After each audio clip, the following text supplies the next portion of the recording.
You ready? All good. We'll call the March 20th Plan Commission meeting to order. We could have a roll call, please. Jason Carnahan. Here. Bill Van Wy. Present. Bill Hartman. Yes, here. Sandy Harrison. Here. Glenn Crawford. Here.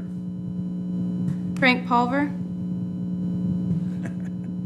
You're here. I said here, yes. Jerry Yoder. I think you did. You said it for Glenn. Here. Suzanne Davis. Here. Angie Holt. Here. Mike Makowicz. Here. Alicia Rogers. Here. Andrew Cruz. Here. Chris Gomer. Here. Meredith Wright. Here. We'll rise for the Pledge of Allegiance.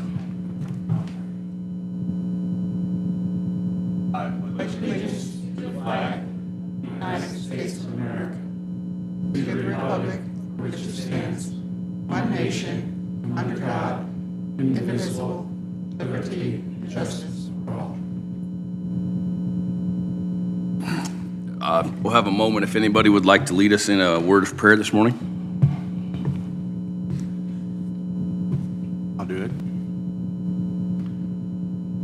Father God, we just come to you, Lord. It says in your word that where two or more are gathered, you will be here also. So we invite you into this meeting, Plan Commission this morning, Lord, and give us favor, Lord, and on decisions that we make for this county and for the residents of this county, Lord. And we pray in Jesus' name, amen. In your packets, you should have gotten the minutes from the previous meeting. I would entertain a motion if there's no additions or corrections. I would entertain a motion to approve or disapprove. Make that motion. Second. I have a motion and a second to approve previous minutes of the previous meeting. All those in favor say aye. I have Aye. a question on, I just didn't recall on the jurisdictional findings, on the first item, the UDO and statutory matters to consider. Number 3 had Bill Hartman answered no, and I just didn't recall it. On the page 2, towards the bottom, I just wasn't sure if that was accurate. I don't recall it. It said, did the change in text help with the most desirable use for the land? And it said Bill Hartman answered no. I didn't recall it that way, but I just thought I'll let Bill weigh in. I didn't remember anyone answering no. No, I don't think that's, yeah, I think you're right. I think you're correct. It might have been just the way you phrased it, but I just thought I'd call that into question. Had to be corrected. Yeah, that was the text amendment about the accessory building or structure. Where we talked about the antenna and all that. Yeah. Right. I remember there was conversation where it did or did not, but I can't remember if it was yes or no. So we'll re-listen to that part, Okay. Okay. bring those back. So we need a, Motion to to revisit. rescind Yeah. the last motion or something. What do they? Right, because the vote already went through when It the started comment to, comes. yeah. So I think there should be a motion to, reconsider that and maybe table it for another month. Anything else that anyone else saw? Okay. I would entertain a motion to rescind the previous motion and for the minutes so we can be amended. I'll make a motion to rescind the previous motion. I'll second that. We have a motion and a second to rescind the approval of the previous minutes so they can be amended. All those in favor say aye. Aye. All opposed, same sign. Now we need a motion to table the minutes till next meeting? No? Okay. I think so, do you? Well, I mean, it's just out there, I guess, as minutes to be approved at the next Yeah. meeting, I suppose. Okay. You had the claims in your minutes, or in your packet also. I would entertain a motion to approve claims from the previous month. approve consideration of claims for February. A motion and a second to approve claims for February. All those in favor say aye. Aye. Opposed, same sign. Okay. Chris, old business? New business? Yes, texting. Sheila, so she can come up here for our discussion on mobile homes when we're ready.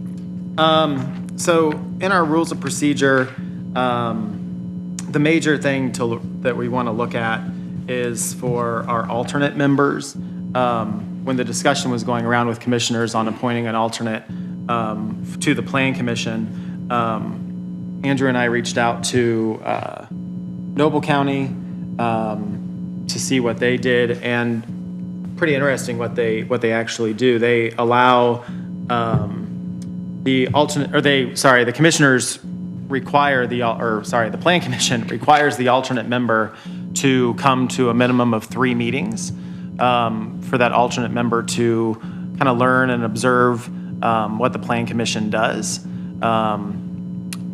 And when Andrew and I were discussing that, we were like, seems to be a really good idea for if they would need to serve as an alternate, they're not coming in here blind and not knowing really what the Plan Commission does at all. They're just requiring them to be here for a minimum of 3 meetings and paying them for that meeting as well. So that's kind of what that top of page 3 allows. Andrew, is there anything you'd want to add to that when we It could be a good- looking at and researching that alternate member information?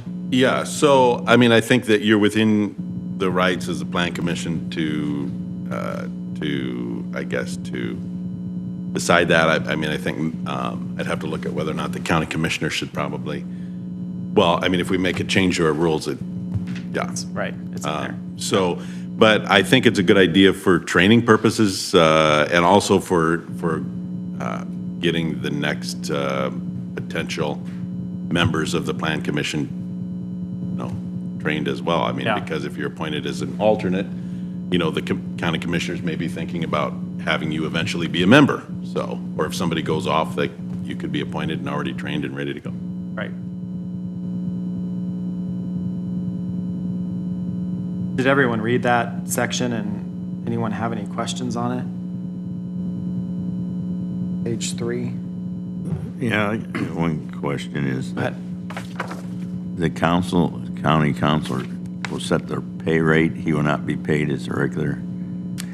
So rate. in here, for the 3 regular meetings that the Plan Commission would require him to be there for, yes, we would pay them for that meeting. If he would attend or they would attend more than 3, then they wouldn't get paid for those additional meetings. It's just the 3 required. Okay, yeah, meetings. so we have to the council has to set the rate, or does this board set the rate? We set the budget through the Plan Commission sets the rate. Okay. And then. That's what I wanna know. Yeah, so next year you'll see a little bump in pay for the 3 extra meetings for those, not a little bump in pay, a bump in the budget Yeah. for the extra 70 times 3 is $210.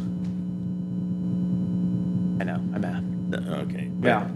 Okay, now, back to him. Is this something we're gonna address right now, since you had chosen the alternate candidate, didn't you, Bill? Well, commissioners did, yeah. Yeah. It's something that doesn't have to get voted on at this meeting. We can look at it at this meeting and then take a vote at the next meeting, or if you feel comfortable voting on it at this meeting, you can. Doesn't really matter. There's some other things in here to go through as well that when looking at. Well, I mean, to me, it makes sense because we didn't have it in our rules of procedure at all. Right. Right. We have an alternate, so we should make sure we accommodate that in our rules of procedure. Andrew, I thought that I heard in a conversation earlier that the alternating member couldn't really float to take over anybody's position. Didn't it have to be assigned to one's particular member? So yes, I mean, I think that it at a minimum has to be assigned to cover whatever alternate for the position, they assign it a position. I know I talked to, I believe it was Cass County, Yeah. and they appoint one alternate for the 2 Republicans and one alternate for the 2 Democrats. Their interpretation of the statute is that an alternate could float between, so long as they're the right party, they could float between because I think the commissioners maybe have two Republicans they appoint and 2 Democrats they appoint. Yeah. So the Democrat alternate could float for the Democrats in their So- opinion. I mean, and how the it- statute doesn't say that, but Yeah. it doesn't really prohibit it. Yeah, and how Indiana code reads is that the 4 citizen members that the commissioners appoint, no more than 2 can be from the same political party. It doesn't state Republican or Democrat, so they could theoretically, if an independent. Independent, Yeah. So does that mean we need 2 alternates then? So you don't need any alternates. Right, so, but the commissioners, when they reappointed you, decided to also appoint an alternate that would, and the vote was for the replacement of Jerry if you can't make the I die. the meeting. Yeah, I know. Well, if you can't make a meeting for I thought the it was reason. Conflict of I was interest. gonna say, I thought it was Yeah. only due to Right. conflict of Yep, interest. Yep. And that's the complicating thing too, is with the Plan Commission, the alternate can only come in for conflict of interest purposes. For the BZA, the alternate can come in For if any someone's reason. sick or on Right, vacation. Yeah. that- Yeah. I don't know why they changed that exactly down at Yeah. the legislature, And, but they did. yeah, I want to preface that it's they, meaning the legislators Yeah, it's that yes. made that law, the Yes. commissioners did not, so it's a state law. State level thing. Yeah. Yes. I think it'd be a lot more convenient if the alternate could come in if, whenever the Plan Commission member was just absent. But so like if you have something that's being decided before you, either on land you own here and it's your own application, or if it's a neighbor or something and you're conflicted out, then the alternate could sit in and make that decision or be there for that meeting. Is that only if there's not a quorum? No, if you're conflicted out, your alternate can sit in your place. So they would be able to vote, the alternate could vote Correct. if there was a conflict of interest? Right. Yes. But if that particular person was, like the one we had in mind, was a Republican or would have taken Jerry's place, if I had a conflict, they would not be able to vote in my place. Correct. Correct. Okay, I just wanted to be clear about that Yep. because everybody here except for Frank and I are considered Republicans according to the law, the state law, voting in primaries. Well, And the I- 2 that are commissioner appointments, right? Right. But, Or what everyone yes, else's political exactly. party is. Exactly. So I just wanted to be sure that You're correct. if somebody had to take my place, they would be a Democrat. I think the alternate, Jared, I think he's independent or not affiliated with the party, if I remember correctly, so I don't know how that, Well, Chris and I talked about that a little bit. I think that the independent might be able to, Right, but the commissioners would But- still need, so we can't just call Jared, who is in our audience, to replace Frank or you or Suzanne or Jerry. The commissioners have to actually name the appointment, or Yes. the alternate. so I think theoretically they could name an independent alternate to be the alternate for anyone, and that might actually make some sense I don't know. to do that. I mean- but, yeah, Yeah. The I would alternate just, for I all would 4. object to that. okay. Okay. I would, You'd want a because to Democrat me, yeah. as an election board member, if you don't have any voting record for primaries, you're just not involved. Okay. You're not really an independent, you're just not involved, is how Well, I look at it. Well, and the Plan Commission can't decide it either way, so somebody on the yes. commissioners would have to put that forward, Okay. one way or the other, but yeah. Well, I just see to your point, keep in so- the spirit of it, I think with the state law, is to maintain a little bit of a balance. In some counties Right. in this state, it would be the other way around, probably. There would probably be mostly Democrats running it, and then but it's to maintain a balance, and I like that idea. Yep. I think if you would bring a name to us, we would consider that, for sure, a Democratic Okay, I alternate. will see. I hadn't asked anybody or thought about it, Bill, but that's a good idea. I Thank wouldn't be you. opposed to it. Okay.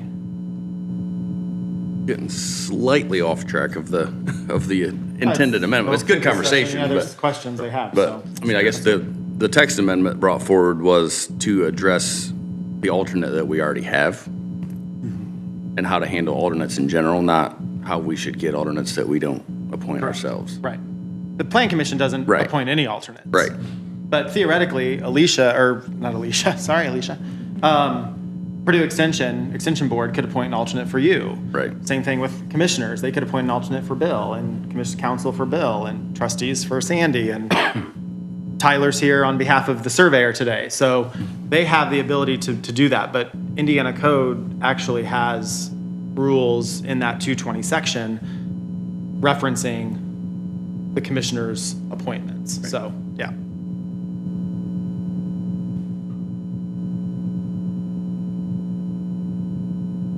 Any other questions before we move forward? The other items that I think just need these rules of procedures just need some cleanup on is the next section, 2.2 on page 3. So you obviously appoint, in this case, Meredith as the secretary. So I just wanted to make that clear that we are appointing the secretary at the same meeting that the president and vice president are elected. And at the same meeting, and I go down later as well on page 6 to fix the crossouts on B, you don't actually appoint, I don't think, the attorney. He's actually hired via a contract that we have. So I crossed out appointing the attorney on page 3, and then on page 6, under 2.8 for the attorney, that the plan commission may employ an attorney, and then just making sure that we're following our Indiana code, or our rules of procedure, that on or before the first regular meeting, that the attorney submits an attorney fee agreement that shall be approved by the plan commission. So just some cleanup there, because that's how it's always been done, and I just don't think the appointment and the employment of the attorney seemed off balance to me. Maybe it's just some words, but to me it seemed a little off balance. Nothing else on there. On page 11, one thing that we are dealing with right now is a petitioner who has submitted a fee. We have we have put that fee into the general fund, and the project has stalled. And I was asking Andrew, can we just refund that? And we asked the petitioner, and they said, keep the money because we may move forward with the project in the future. Well, that doesn't, I mean, it just seems a little, it's, at some point in time, that fee is going to get lost, and I just don't want someone to think that the county is taking money for no petition that has come forward. So in that, proposing that fees paid may be refunded to the applicant if the submitted application is not deemed complete or has been stalled or on hold for more than 6 months. That way, after the 6-month mark, we can just refund that money back to them. How about we say they shall be refunded then, instead of maybe? Yeah. They may be anytime they ask for it or whatever. Andrew, any thoughts on that?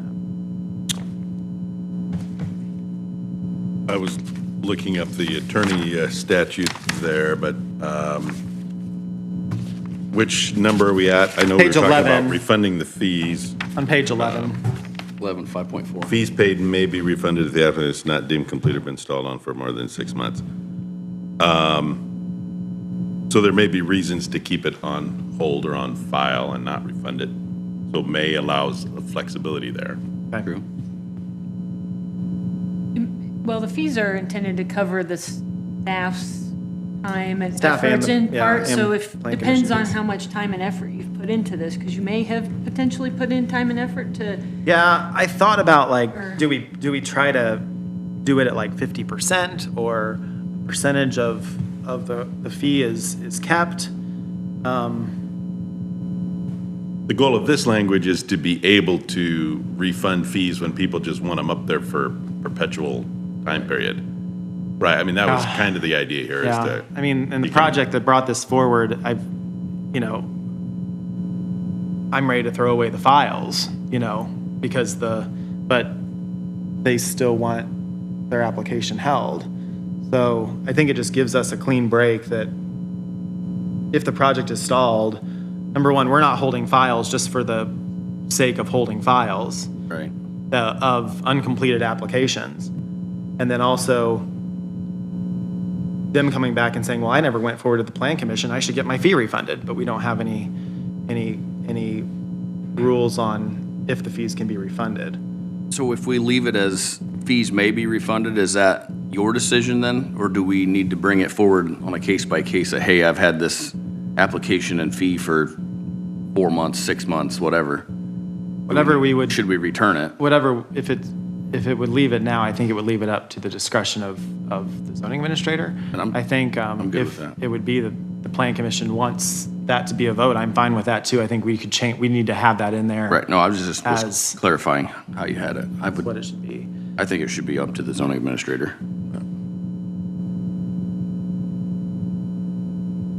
Yeah, and I think that, Chris, it was their decision to come in and start the process to give us some money. So we didn't have anything to do with them backing out or changing their mind. So I think there should be a certain fee that's kept because of, it takes a little bit of time for somebody to refund a check back to them and go through that process. Yeah, and typically in this case, there's 3 rounds of comments that went forward. So I just don't know what that percentage should be. I don't know what would be deemed fair. Is it 50% or, What's the fee amount? 5 figures. Wasn't it 10,000? Okay. I didn't know if I wanted to say. Oh. I guess it doesn't matter, but $10,000. Well, it's a public record that it's in your funds, I think, that the money is deposited Yeah. in your 10,000. funds. Yeah, $10,000. Well, 50% would be a pretty good chunk. Yeah.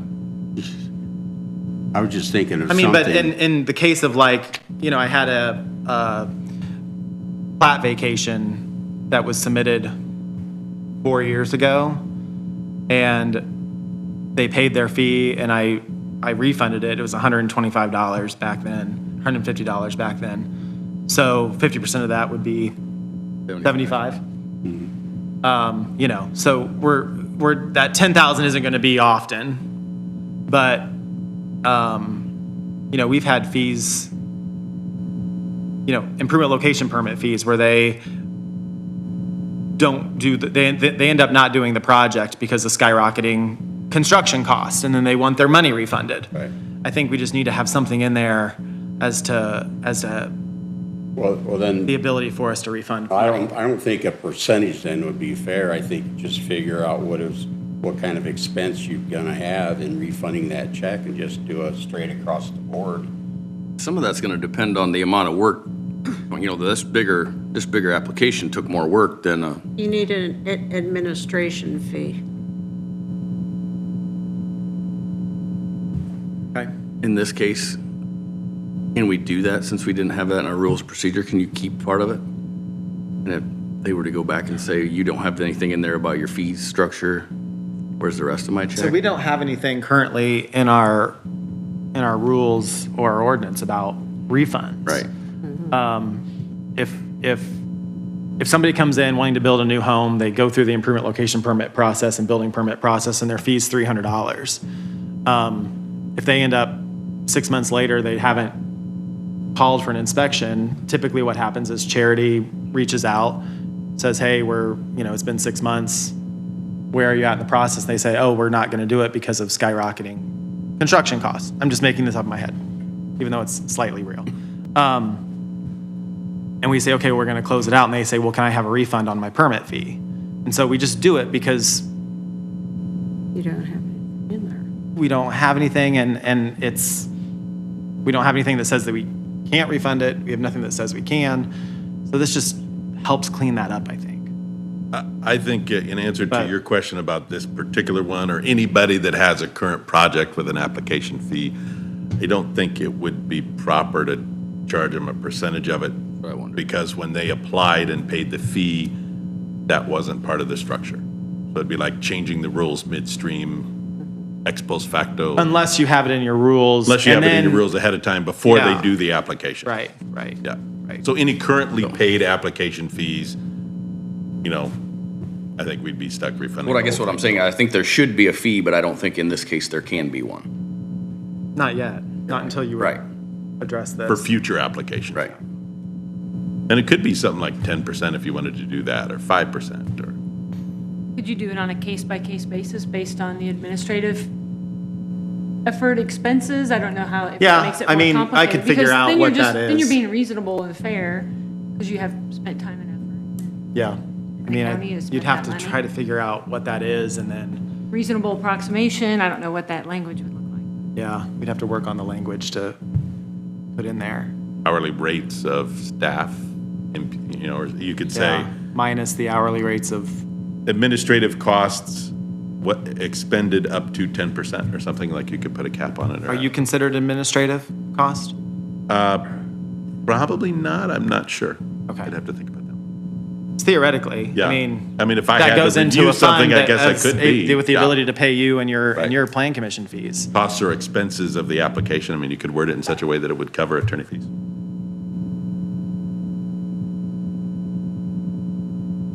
But I think that would have to be, we'd have to think about that. and Well, let's carefully work craft on that. language. Let's think about that a little bit. Because you don't ticket your time per application, right? I mean. I'm sorry? You don't like keep track of your time that you spend on each application No, but currently, do you? it's, So I you mean, have to it's, keep would track be of, pretty easy to kind of be like, want to make more work. how did this, yeah, how much time did I spend on reviewing this project? You know?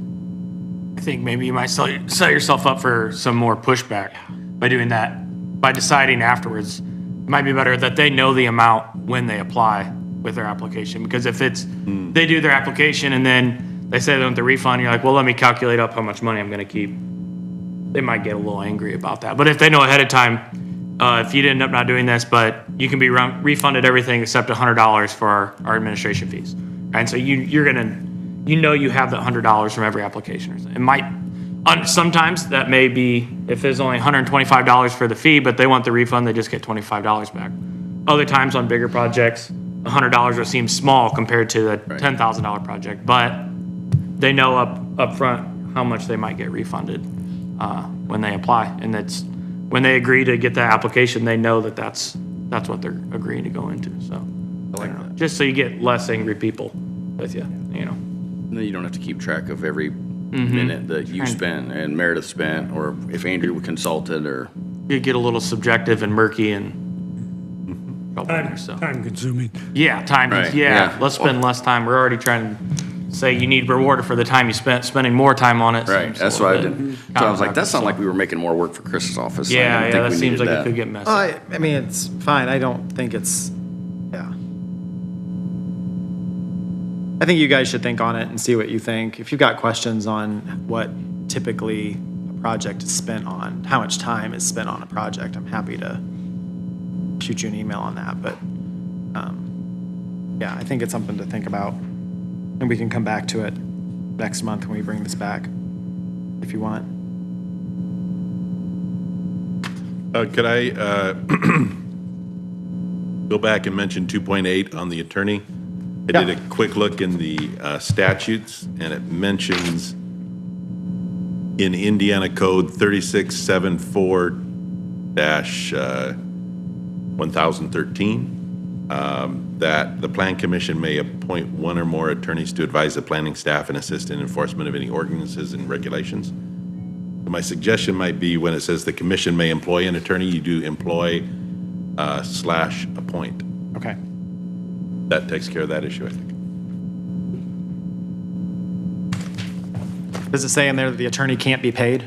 I'm just kidding. Something like gets paid first out of all the budget line items or Right, something. right. It's public service. So, I'm just kidding, Andrew. there you go.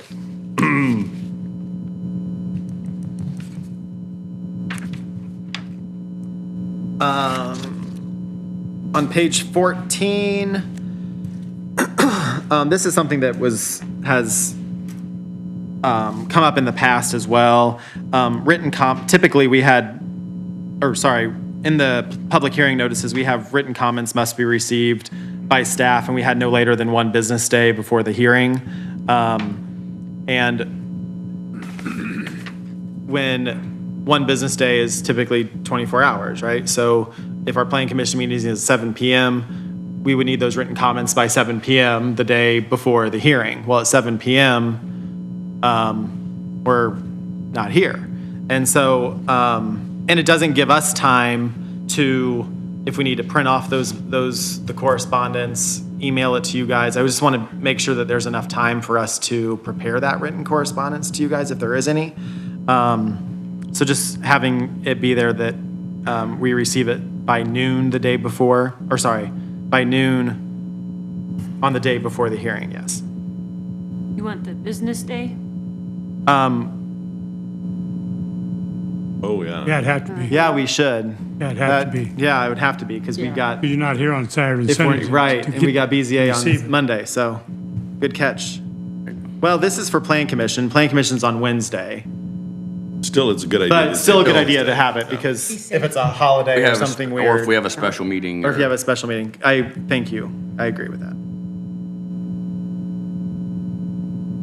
Now, does that take into consideration if the meeting is at 8 a.m. the next day or at 7 p.m.? If our meeting's at 7 p.m., then we have a whole day, To review it. something. So typically, I mean, and I guess my thought on these morning meetings are for the Plan Commission to have discussion on text amendments, things like this. Public hearings would still be considered night meetings. Now, if the time would change of Plan Commission, if we would make a time change in our rules of procedure that we're not going to have 7 p.m., we're going to do 8:30 in the morning, we would need to revise that as well to make sure that written comments are received a day and a half before the hearing or something. Okay, But yeah, I think it's okay. I'm fine with that. Okay. And then you mentioned anonymous input will not be accepted. Has that been part of the, have we It's been accepted part of anonymous our, input it's over the been years? part of our legal notices for okay. as long as I've been here. So it's good to just add that into the I think it's procedures. just, yeah.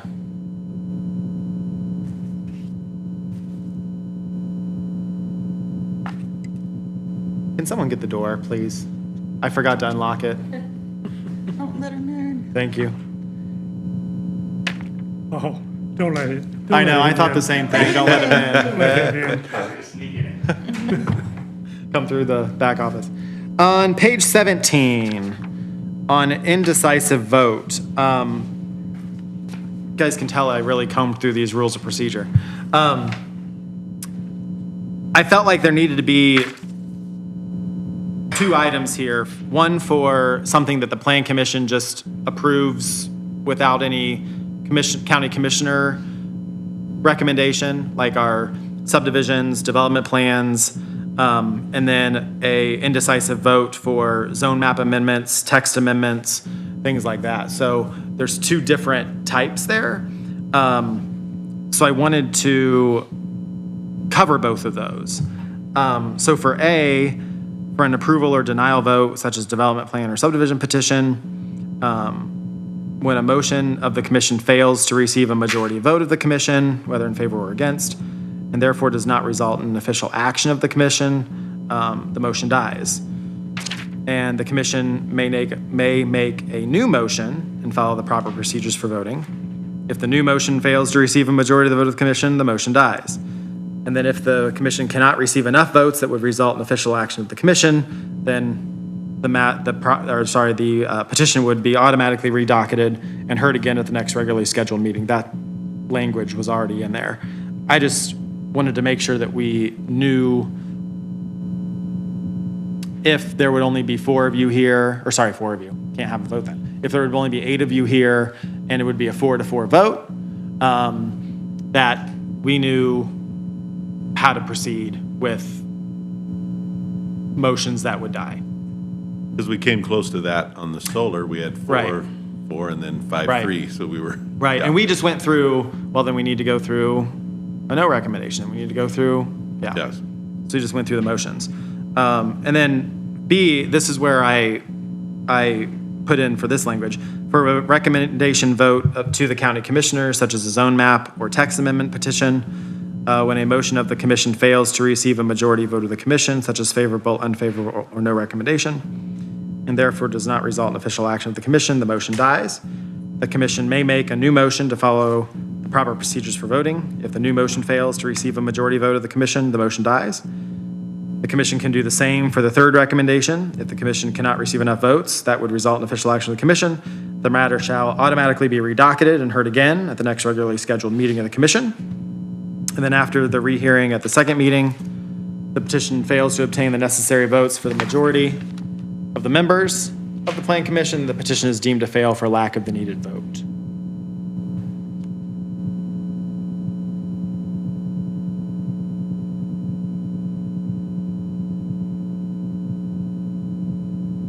Any questions on that?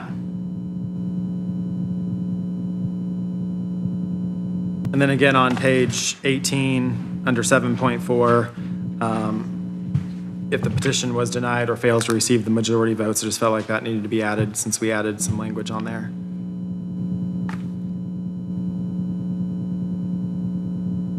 And that is all that I had for potential recommendations to the rules of procedure. Chris, my only question is on 7.1B. 7.1B? Yep.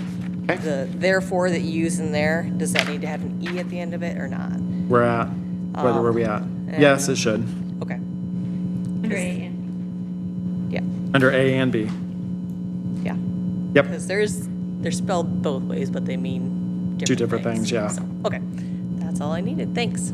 Thank you.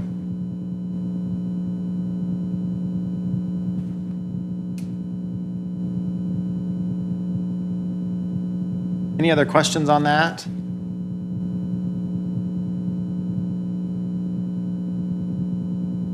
No?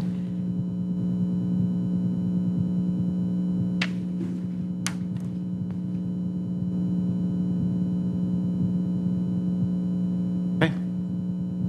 So I'll just make these changes then and bring them back at the next meeting. That's what everybody would like. Okay. You want to have your mobile home discussion or not? I would like for Sheila to be here, so Sheila from the auditor's office, so I think, When and we Andrew go- has to be out of here go on soon. and come so, back. Yeah, or hold we it? can, I can have that discussion at another time. Oh, there she is, Or, yeah. Miss America. Want me now? I never, You want to be here? whatever, or you can call me when you're ready, I don't care. Okay. Andrew, you've got to be out of here at, I probably need to leave here a few minutes before 9, because I got to be upstairs in a hearing at 9. okay, maybe we'll do it. Okay. What do you guys, whatever you want to I do. would say we could move on and then come back if that's fine with everybody else, but Yeah, that's fine. You just want to give me a... Help me, you just... I'll just give you a call. I'll text you. Thank you. Okay.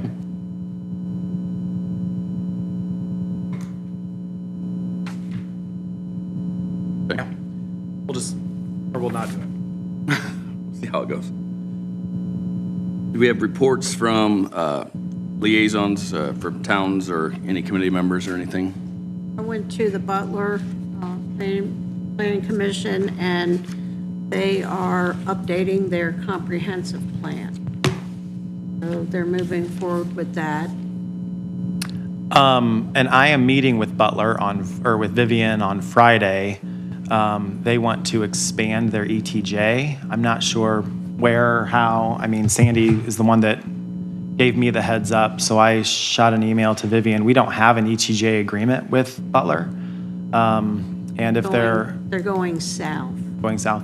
And an Indiana code requires that if your comprehensive plan, I can't remember the date, if it's 2017 or 2019, if it's one of those dates or newer, you have to have an ETJ agreement. So basically, so we're going to work on that. She does want that to go to the May, she told me their May Plan Commission meeting. So I don't know how realistic that is. We're looking at, we're working on our own comp plan stuff right now. So to get that written and to you guys for recommendation and then to the county commissioners, we're probably looking at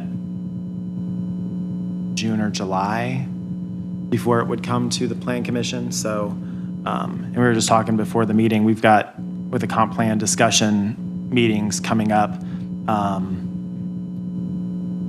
And with a couple absences, we're going to try not to have a May Plan Commission meeting anyway. So, or we could just move it to a different date if that works for everybody. But I'll have more detail on that after Friday. So I'll shoot y'all an update then. Sorry to interrupt. No, it's fine. Waterloo's moving forward with their update to their comprehensive plan. It revolves around this grant, so after April 15th, they'll have their first public hearing. They're forming a committee, diverse committee to lead that effort. Do you know who they hired for their comp plan? I can ask Pam. They but- have not. Oh, they've not. They may be able to use some names of folks that are to Okay. help them through that process. Okay. I don't know, they didn't seem to have it readily available, so you may be able to Okay. giving them some. Give Pam a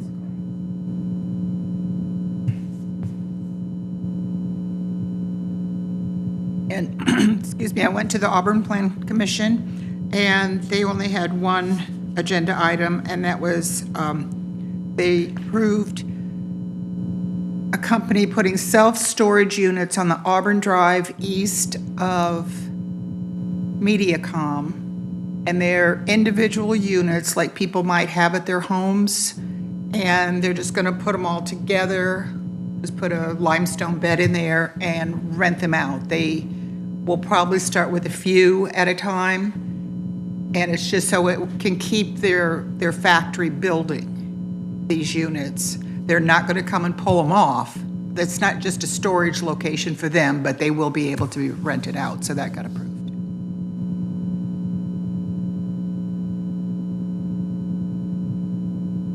Anything from Garrett?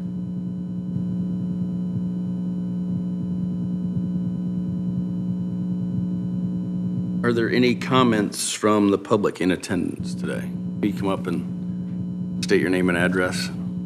Make sure the microphone's on. My name's Brent Scholl. I actually don't live in DeKalb County at this time. I lived in DeKalb County for 62 years, up until a year ago, but I still own property in DeKalb County. It's under the trust. It's at 3877 CR 49. We also own 10 acres at the corner of 28 and 47. It's right beside Bundy. My concern is, on behalf of the town of Hamilton, I'm also the zoning administrator, town manager in Hamilton. We have property that's, for some reason, right-of-way dedication. And I want to get a clarification of what right-of-way dedication means to the county, because it seems to mean something differently than I understand it. Dedication means I give you the opportunity to use the property between the center of the line of the road, either 30 feet, 40 feet, or 50 feet, depending on what the right-of-way is. In talking to Chris, he says, I gave that property to the county. I dedicated it to the county, so it's the county's. So on my 10 acres, it was 11.2. I'm down to like 10.1 now because you've taken the right-of-way from me and moved my property line back to the right-of-way line. I can't find anywhere where that was done. I know Mr. Cruz has been informed of this and asked about this. It was done in the town of Hamilton. We have our own planning. I don't need DeKalb County's planning telling me how to run my town. My lines go to the center of the road for property lines, because what happens is, if you go that direction, if you use that property line, we have a lot of non-conforming buildings in our county. Plus, common sense was in the years past, when the forefathers did this and set it up by surveying it to the center of the road, you paid taxes on it to the center of the road. Now, you do not pay taxes on it, from Chris's explanation to me. That was the take that they get back. You don't pay taxes on that piece of property. About a year and a half ago, Chris and I was in a meeting trying to figure out how to do an aerial for our area, and it needed like $20,000. I don't know how many miles of road we have. If you take 15 feet off of each side of the road, that's going to add up to a lot of acres and a lot of taxes that you have lost. But no one can tell me where this came in, where this ordinance is written. It says, consisting of a dedication of either estate or easement across the dedicated property, dedication only easement across the property does not deprive the holder of legal title to one's property. Where are you quoting from for that? This is a dedication of property law from, it was state of Indiana, I think I pulled it up out of. But what bothers me is when someone goes in and just takes something and doesn't explain it to anybody. I had no idea that this happened on my property until I found this in Terry Lake, where I was trying to do an addition to a home. I talked to the previous planner for DeKalb County, Clinton Hour.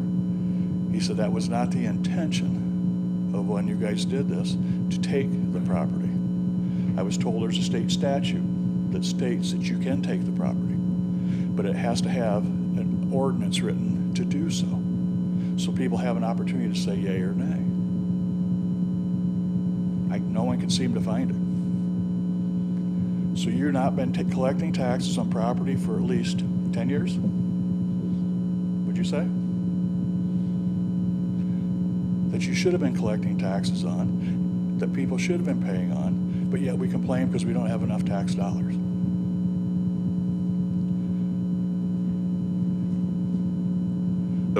With the Terry Lake property that you have, does your legal description on that property go to the middle of the road? The legal description does go to the middle of the road. Okay. But when they rewrote it, when they came in, the people had to join the two properties together. I require to have a secondary building, you have to have a primary building. So they had two parcels which I had them bring together. At that time is when this happened and the dedication was taken back to the property line, was brought back to there. So does the current legal description for your property that's of record for it go to the middle of the road? It's there. I can't tell you that. It's on their legal description of the property. According to, this is Terry Lake, so this plan commission has nothing to do with that. It's because a in the town of Plan Hamilton. Commission, So, right. but the email from Carla in the transfer office Yes. stated that I forwarded to you, stated that the legal description goes to the right-of-way line, not the center of the road. The current legal description. Which, so I mean, if there was a Well, then that's taking there, it was whenever the legal description was recorded there. It was recorded by, well. You see what I'm saying? I mean, like if your legal description doesn't go to rewritten. the middle of the road, None of the rest of the properties were written that way. They just changed it. Carla just changed it to all of them now, because there was only two parcels that was in that had it to the dedicated property line. The estate, Terry Lake subdivision, I was told should have been brought back to that, but each one of the properties, if you pull up, can you pull up a GIS? It would take two. If you pull up your GIS, it shows the properties going to the center of the road. Every surveyor that I've talked to tells me properties go to the center of the road. Dedication only means I dedicate that property to your use, period. I don't give it to the county. then do you know why the legal description that the surveyor wrote up did not go to the center of the road for your property? He's no longer surveying. Yeah. So I have. But you know what I'm saying, like if I your have a actual surveyor deed, looking yeah. into it, he couldn't come up with an answer for it. Why? But I'm just saying that if your legal description was written to the edge of the right-of-way, there's been no taking, because when you got your legal description, Okay, my it legal was already, description- do you my understand legal what I'm saying with description that, for or? my property on County Road 47 says to the center of the road. Okay, Okay. and on the County Road 47 property, all right, and so what does the GIS show? GIS shows it at the 50-foot mark.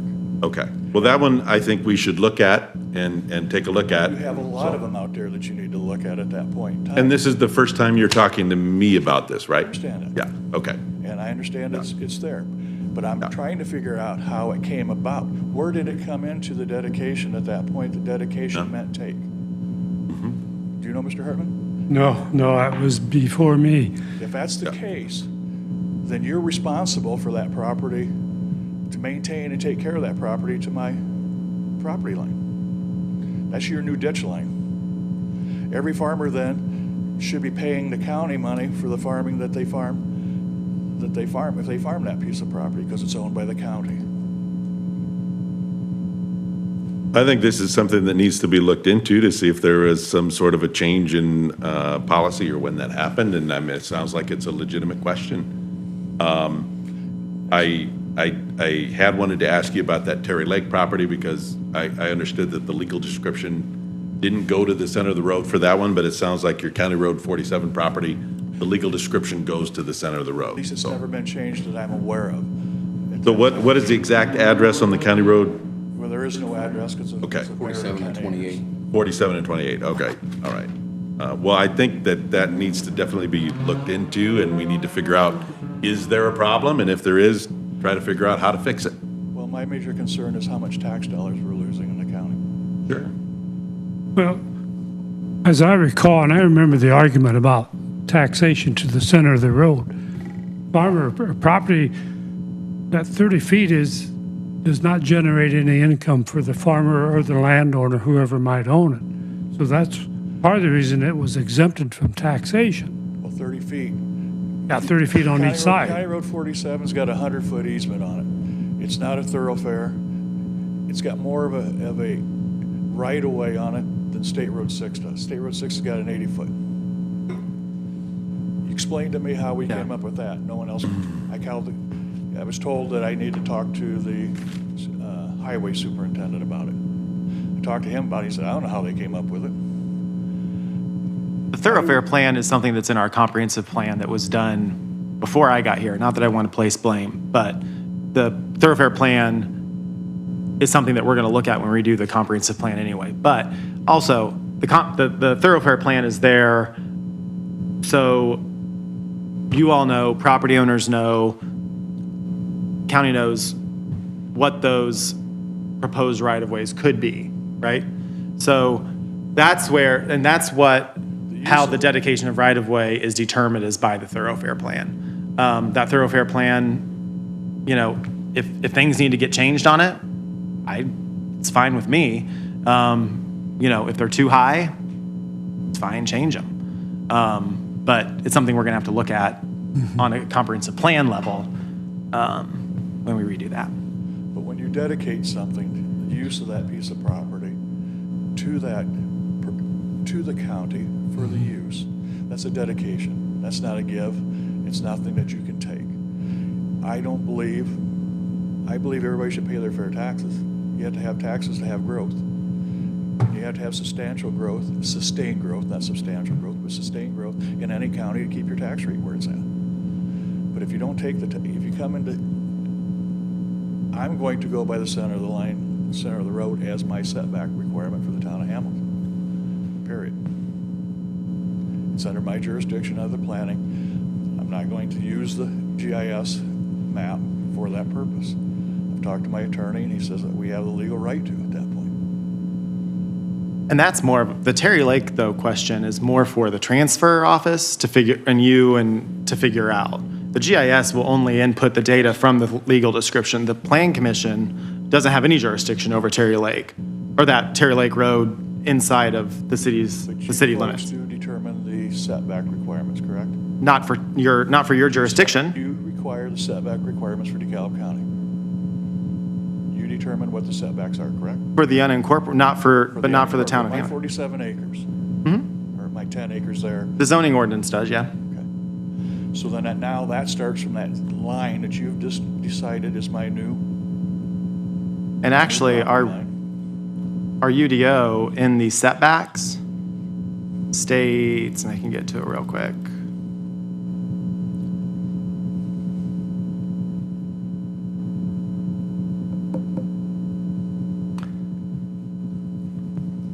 The minimum front yard setback, this is in 5.43. The dimension is to be taken from the center of the road, adding together the right-of-way as determined by the DeKalb County Thoroughfare Plan, plus the minimum front yard setback per each two-page layout in Article 2 zoning districts. So you have to go From the center of the road, plus plus the. the 50, plus the 50. Right. So it'd be 100 feet from center of 100 feet off of the road. road now, where most of your houses aren't 100 feet off the road. I don't know. So that's a non-conforming situation. Someone wants to do an addition to their house, they can't do an addition to their house. They could go to the Not using BZA center if it's a, As the actual measuring tool. and we do have that, and they go to the Board of Zoning Appeals. Frank and Jason have been on there. They go to the BZA and request a variance. We've dealt with that a number of times. But why should they have to go to get a variance when you own the property, the center of the road, and it should be taken back from that? That's just another way of collecting funds, in my opinion. How many have you not approved at that point in time? They've approved all of them. So if you approved all of them, why are we using it? Why is it becoming an issue when it's not? The issue is from the center of the road. I own my property to the center of the road, period. Any surveyor will tell you that. I'm not sure it should matter whether you own that property or not. I think it should be uniform. I don't know why we're adding on that easement with a setback. I mean, why don't we just make it uniform from the center of the road, And whatever that I'll might be? tell you what happened is when I got here in 2016, can't remember, the front yard setback was being determined, and I was getting this information from the previous secretary, administrative person at that time. The front yard setback was being determined by the thoroughfare plan plus the front yard setback distance in our zoning ordinance. But it was nowhere in the UDO. So there was really, people could argue it, and there was no enforcement capabilities with us. There was no way for us to say, this is the way. And the reason the Plan Commission changed it in the UDO was because there needed to be language that supported what the practice was. And there wasn't. So that could change. It could change. I mean, it's something the Plan Commission needs to discuss then. If you want your front yard setback to be 50 feet from center of road or from edge of road or whatever, that's fine with But me. the edge of I don't road, well, care. that's going to vary because of these right-of-way differences in the right-of-way. Well, the edge of road's going to be this. Center of the road, that's always The going to be reason they center of the determine the road. center of the road is because you can figure out where the center of the road is. And you can figure out where the edge of the road is. It's also part of your survey, is the center of the road where your points are to use 99% of the time. If when you people are run coming into- in for permits and bring in a survey. But when you They're have not. an overlay, you have the ability to overlay your right-of-way, okay? It's a pink line that goes over top of the property and tells you exactly where your right-of-way is at. You don't need to move the property line to do that. I don't know that we disagree with, I mean, the property line should follow where the legal description is, I think. But if we're changing legal description because of the UDO, which I'm going to verify, and I'm still Yeah. waiting on the one to come back from up, because when he changed it, it was because of the dedication line. Okay. Okay? Yeah. The dedication line, to me, was told to them that the dedication line is the property line. I don't believe that. I can't find anywhere. Andrew, we just need to look into that. Yeah. Is that on the Terry Lake, especially on that one? 905. But the Terry Lake thing is not a Plan Commission issue. I just want to make that clear, that the Terry Lake issue is a town of Hamilton, that property owner, and transfer office. You would be involved Right, but as I'm involved from the county transfer commissioner- as- office Right. side as But I just want to make that representing the clear, auditor, that the Plan so, Commission yeah. has no authority over what that is. But the definition of dedication is through the transfer office, through here, through the Plan Commission, how it's perceived is what the dedication line means. Well, we need to look into that and make sure that it's done correctly. Because nobody Yeah. can find, at least I don't know, you've Yeah. had a couple of days to look, and I don't think you've found anything yet. I did find, it's interesting, I did find in Black's Law Dictionary, I looked up right away, and in talking with the auditor's office on a separate matter up at US 6, it sounds like over the years, there's two different ways to look at the meaning of right-of-way. One is that it's like an easement, and the other is that in prior times, it's been almost considered like deeding the land to the entity too. There's two ways there. Is the right-of-way an easement, or is it actually deeding it to like the state of Indiana or the county? I think that all the county roads that don't have any plats done on them, my understanding so far on that is the ownership of the land should be to the middle of the road if there's no plat. And then the question is, what if there's a legal description done in a plat where there's a dedicated road, like in, the Terry Lake? Then if the deed, we're gonna have to look at what does that mean if the legal description doesn't go to the middle of the road anymore on those platted lots? I think we have to That's an determine interesting, what dedication means to the county. yeah, I think we need to determine that, and maybe a new ordinance will be needed or an amendment or something. So, yeah, we gotta look into that. Thank you for your time. Thank you for your dedication to the county. Thank you. Yes. If you don't mind, I need to move on out Good luck. so I don't get in trouble with the powers that be upstairs. We are not going to bail you out. Oh, you're not gonna bail me No, out? no. All right. No. So you can't bail out. The one to be found in contempt in jail for. Was there any more comments from the public in attendance? Now, Chris, do we want to have her come back, or do you want to wait? Or, yeah. Then I don't think we have anything else. Entertain a motion to adjourn. I have a question. Oh, What is the city, or Hamilton, is Hamilton a village? Is Hamilton incorporated? What is Hamilton? It's a town of Hamilton. It is So included. it's not incorporated, It It is. is incorporated. okay?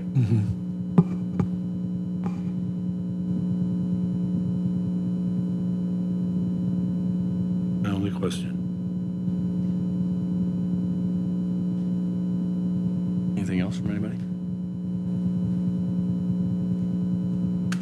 Entertain a motion to adjourn. So move. Second.